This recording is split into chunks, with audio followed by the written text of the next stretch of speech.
But I will say this, on the other hand, and this is not necessarily a wonderful thing about being a mission-driven person or a creative person, but a lot of times for us, we have an advantage because we are not being paid that well, because we are not being paid, frankly, what the value of your work is worth.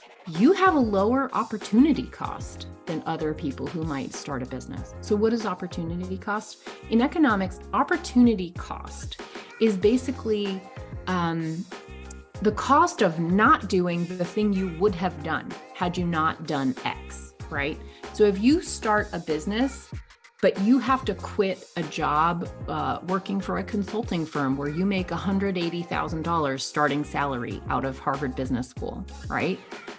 For you to start a business is actually a really high opportunity cost, because what you are giving up to go eat ramen for 2 years and get that business going, you're giving up $180,000 salary, right? Most artists and kind of mission-driven people that I know, we're not giving up $180,000 salary.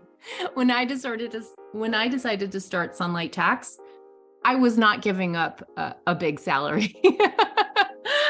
Not at all. Not at all. My opportunity cost was certainly a lot lower.